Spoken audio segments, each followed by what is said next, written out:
What is going on, guys? Your boy Joey 672 coming to you guys with the video right now. So it looks like Boston Scott has signed his tender, which means that he is signed to a one-year deal on a veteran minimum deal. So Boston Scott in this backfield, I want to see what Nick Sirianni does with him. Obviously, special teams, he's on the kick returns.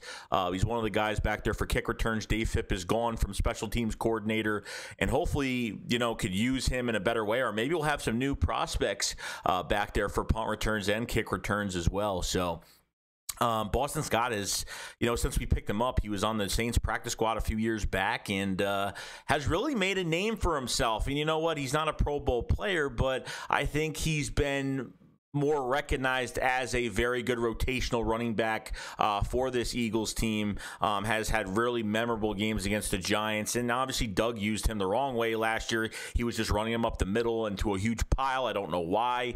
Never, did a quick handoffs to the outside. He's got a lot of ground to cover. He's like a Darren Sproles 2.0. So, I don't know how Nick Sirianni is going to use these running backs this year. I don't know what the case is. You got Jordan Howard and Elijah Holyfield still in the background right there. Miles Sanders and now Boston Scott. So I think our backfield is fire. And I hope Nick Sirianni uses bruisers. I mean, I like using bruisers to tire out defensive lines, which you could balance out the pass game with that, and more have better protection.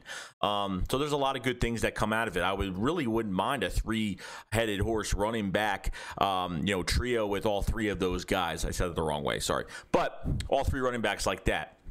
You have a really good running back in Miles Sanders that should have had over 1,000 yards last year, but obviously half the games he played, or a quarter of the games he at least played, he didn't have even 5 touches or less, so it's kind of crazy at this point. So I think with Boston Scott in this building, he's good for the passing game. He's good, obviously, for the backfield. He's good. It's hard to catch him. It really is. For his size and the strength that he does have, I've always been a Boston Scott fan, and he's a very productive player for this team. So to get him, obviously, on a one-year deal, veteran minimum deal, I think is a steal, especially with Alex Singleton and Greg Ward and some of these guys that had tenders. I don't know if he had any interest whatsoever, but glad to have Boston Scott back in this lineup. I want to see how Nick Sirianni uses this backfield. I'm actually kind of wondering what he's going to do, and very excited about it. So let me know what you guys think about Boston Scott signing his tender, and he is back in this backfield, the Philadelphia Eagles. See you guys later. Shakes code up, follow, slide. Peace out, guys.